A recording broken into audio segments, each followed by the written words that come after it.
Hi everyone, this is Shelly again from Little Bird Yarn Company, and this is my first video that's going to introduce you to the basics of hand spinning and the basics of wool fiber. You'll come out understanding a little bit about what spinning does to wool fiber to make it yarn, as well as basically begin to start spinning with your hands. So to get us started, I've got, there's Daffodil again. Hi sweetie. I've got some wool fiber here. This braid is basically a long kind of tube, is not quite, oh God, Daffodil just walked away with some. Hey, Daffy, come back here. Come back here, please. You can't take that.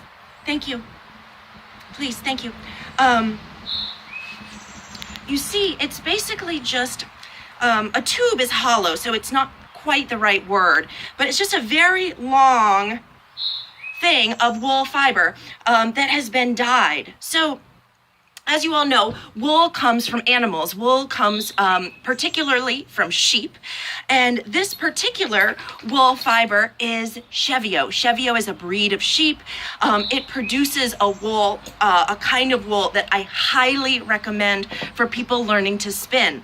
While Chevio does not produce a wool that is necessarily as soft as merino, you probably wouldn't be able to make a knit hat with Chevio fiber for a baby. It's really great. It has some great properties for people learning to spin. So what are those properties? First of all, if you smell it, it smells like farm because it comes from one. That smell is lanolin. It is left on the wool fiber.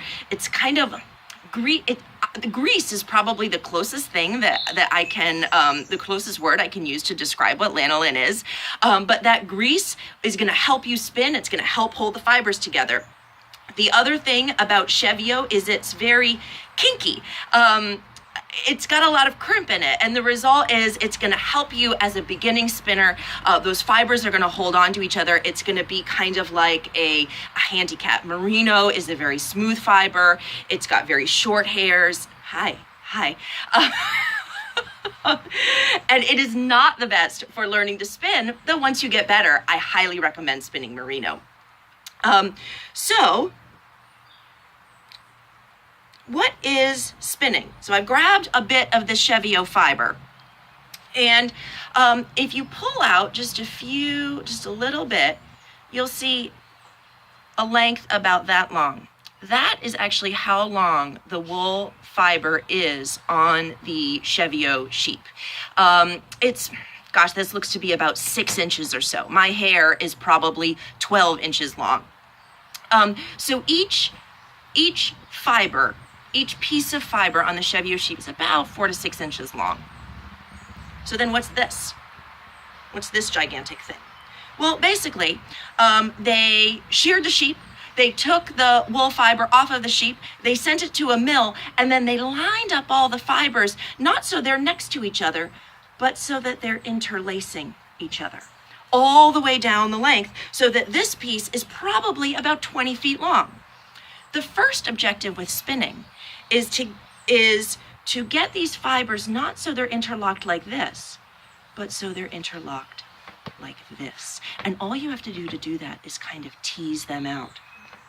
So if you, for example, if you get your fiber, get a bit of it, and you hold your hands really close together, you'll see you actually can't break the fibers.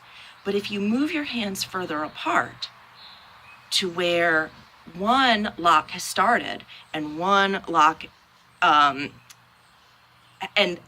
started and the other lock has ended, and in that place another lock has started and another lock has ended, you'll see you can actually pull the fibers apart. The objective with spinning is to pull them apart, not so that they're completely separate, but so that they're kind of at the last little bit of where they're connected, and at the same time incorporate twist. So here is how I recommend all of my spinning students to start. Grab a bit of your wool fiber. It's really easy to do. You can kind of break off something like this, and then take kind of a skinny strip, and then practice teasing it out so that you are making the fiber longer and skinnier, but you aren't breaking any of the fibers. I always recommend starting any craft just with your hands. Bring the tools in later, once your hands start to understand what they're doing. So look at how much longer I could probably even make it longer. So now we've taken our very, very thick, dense wool fiber and we have made it skinnier, less dense, and longer. All we're going to do, the only difference between this and spinning is that we're going to add twist. So try that. Take your long, skinnier, less dense bit of wool fiber and just start to, here, this is what I'm doing. Just start to spin it. So I'm spinning it, twisting it. So what does twist even do? What does spinning even do? It takes this wool fiber that has the locks, the wool fibers just barely touching each other, and it kind of makes them stronger. Not kind of, that's exactly what it does. It makes them stronger, it makes them more durable, it makes it so that they won't break as easily. So now I've added even just a little bit of twist just to this like 8 inches. That's not 8 inches. That's like 14 inches or 16 inches of wool fiber. And now, look, I can pull on it and it won't break. It would have broken easily. If I take the untwisted part and I pull on it, it breaks right apart. If I take the twisted part and pull on it, it doesn't break. Oh, it just did right there. But you get the idea. There. Twist. It doesn't break. So that's what spinning is. Spinning is taking wool fiber, teasing it apart, adding twist, and the twist makes it durable, makes it strong, makes it so that it won't break.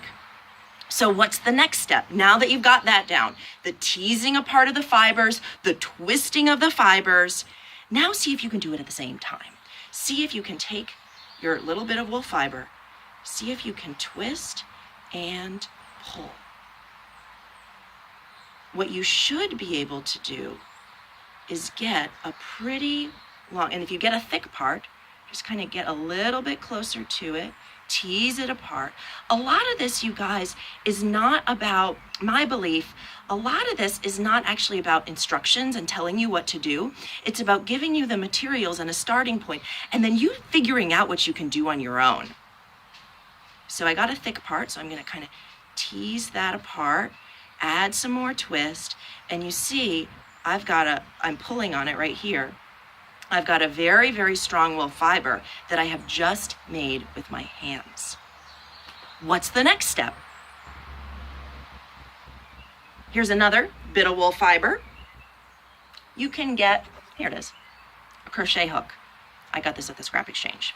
There was about 5 of them for $1. If you live in Durham, I highly recommend going to the Scrap Exchange for any materials like this. Take your crochet hook, take the hook part, hook it onto a bit of fiber, and then pull out the fiber. And while you're pulling, twist. And you will see that you are doing with the crochet hook exactly what you are doing with your hands. The fiber is getting teased apart.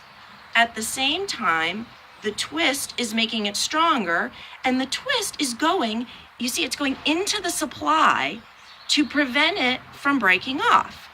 So that's the other magical thing about twist. What twist does is it enables us to tease out these fibers even thinner without them breaking. Isn't that incredible? Wool actually has microscopic little hooks. And those hooks, I always tell kids, it's like Velcro.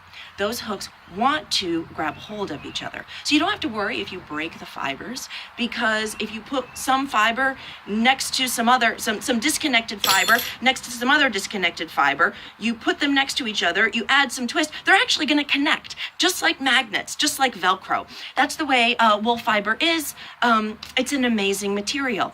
Okay, that's the end of the second video. I hope you enjoyed it. Some great sources sources for wool fiber. Your local yarn store probably has some. I also recommend highly The Woolery. It's thewoolery.com. You can get wool fiber in any different kind of breed, some dyed, some undyed, but that's where you could definitely get some Cheviot wool. Our next video, I will introduce you basically to how to start using a drop spindle. Hope to see you there. Bye.